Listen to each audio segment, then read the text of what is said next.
बिस्मिल्लाहिर्रहमानिर्रहीम अल्हम्दुलिल्लाह वस्सलातु वस्सलामु अला रसूलिल्लाह व अला आलिहि व सहाबिहि अजमईन अम्मा बाद रब्बि इश्रह ली सदरी व यस्सिर ली अमरी वहलुल उक़दतम मिन लिसानी यफ़क़हू क़ौली। अस्सलामु अलैकुम व रहमतुल्लाहि व बरकातुहू। तो इस एज में हमें अल्लाह की बहुत ज़्यादा रहनुमाई चाहिए, हर मामले में वैसे भी चाहिए, लेकिन खसूसन आज का जो दौर फितन कह लें या ऐसी एज जो मैं कहूँगा एज ऑफ इंफॉर्मेशन है और मैसिव इंफॉर्मेशन है, उसमें ख़ास रहनुमाई अल्लाह की चाहिए। हर काम अल्लाह की रहनुमाई से होता है। तो उस हवाले से एक दुआ रसूलुल्लाह सल्लल्लाहु अलैहि वसल्लम ने हमें सिखाई, फजर के बाद पढ़ने का हुक्म दिया।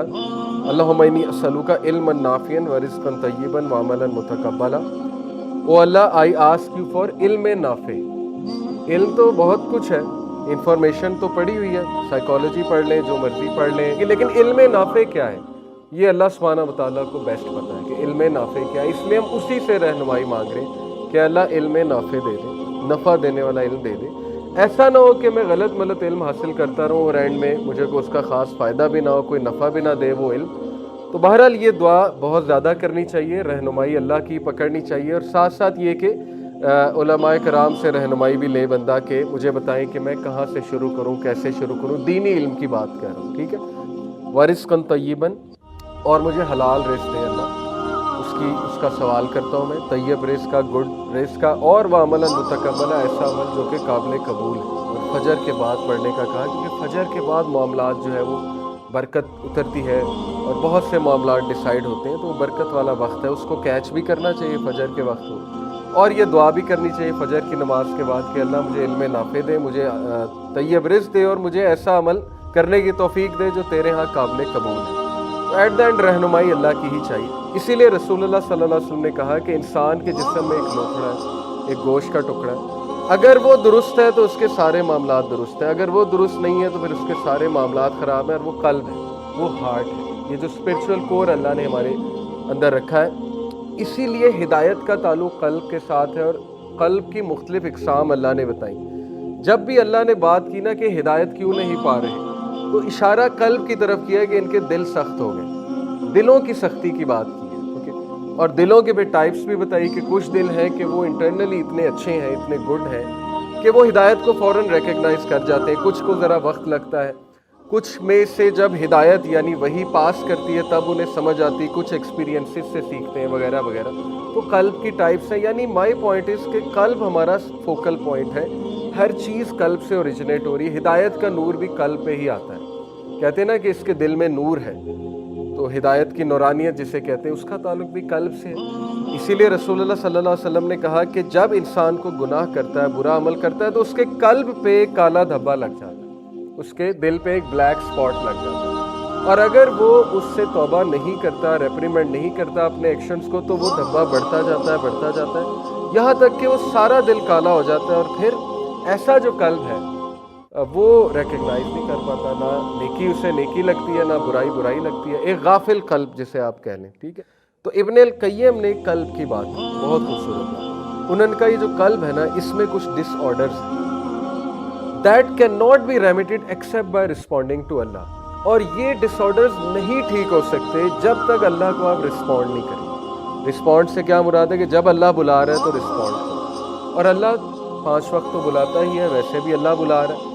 तहज्जुद के टाइम पे भी आसमान पे, पहले आसमान पे अल्लाह आता है कि कोई है जो रिस्पॉन्ड करेगा मुझे, कोई है कि जो चाहता है कि उसकी दुआ कबूल हो जाए, तो आ जाओ।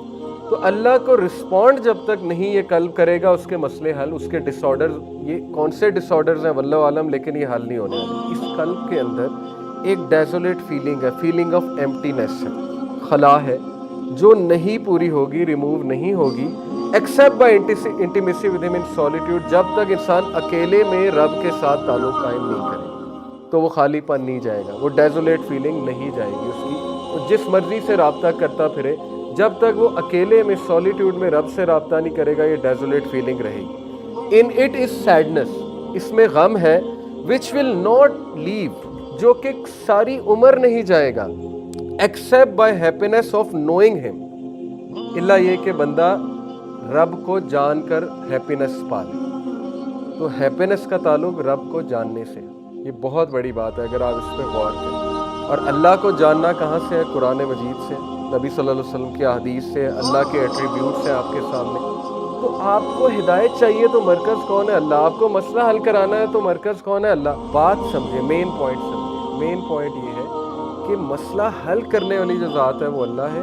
پوائنٹ اس کہ آپ کس طرح اللہ کو اپروچ کر رہے ہیں اور کس نیت سے آ رہے ہیں. ٹھیک ہے، کسی پہ توکل کر لینا، کسی پہ یقین کر لینا کہ یہ میرا مسئلہ حل کر دے گا اور میرے مسئلے کے سلوشن جو ایسوسیٹیڈ ہے وہ اس سے ہے، یہ پھر شرک کی ایک فارم آ جاتی ہے. اور اللہ کو یہ ناپسند ہے کہ ہم کسی اور پہ ریلائی کر کے بیٹھ جائیں اور اللہ تعالیٰ سے مدد طلب نہ کریں. تو خیر، وہ یہ کہتے ہیں کہ ان اٹ از سیڈنس، اس میں غم ہے جو تمہیں کبھی نہیں چھوڑے گا سوائے اس کے کہ تم اللہ کو جان کر ہیپینس حاصل کر لو.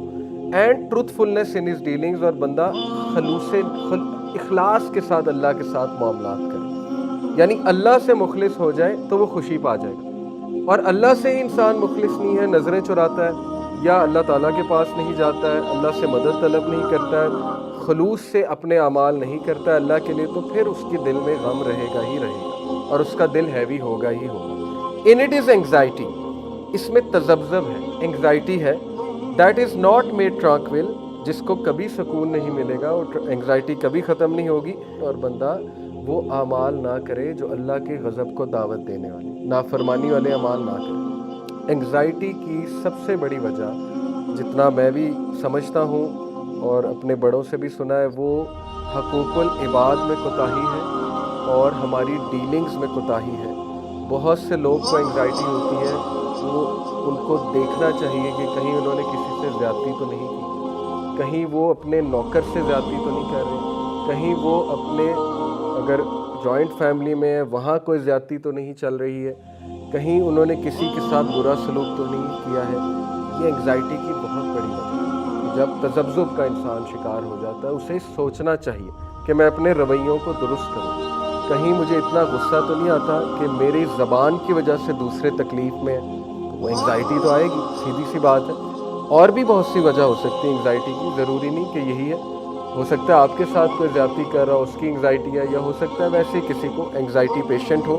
اس کی ہیریڈیٹری ریزنز بھی ہوتی ہیں، کچھ لوگوں کو اینگزائٹی ویسے ہی ہوتی ہے تو وہ پھر ڈاکٹر کو دکھانا پڑے گا. لیکن اینی وے، جو یہ کہہ رہے ہیں وہ یہ کہہ رہے ہیں کہ اس میں اینگزائٹی ہے جس کو کبھی سکون حاصل نہیں ہوگا سوائے اس کے کہ وہ اللہ کے ساتھ خلوص نیت کے ساتھ چلے، اور یہ کہ وہ ایسے اعمال نہ کرے جو اس کو ناراض کر دیں، ورنہ اینگزائٹی آئے گی، اسٹریس آئے گا، ڈیفینیٹلی آئے گا. پھر فرمایا اس کے اندر ایک آگ ہے، کس چیز کی؟ ریگریٹ کی، ندامت. بہت سے لوگ ریگریٹ میں ہوتے ہیں، ساری عمر ریگریٹ میں ہوتے ہیں، تو وہ ریگریٹ کبھی نہیں ختم ہوگا.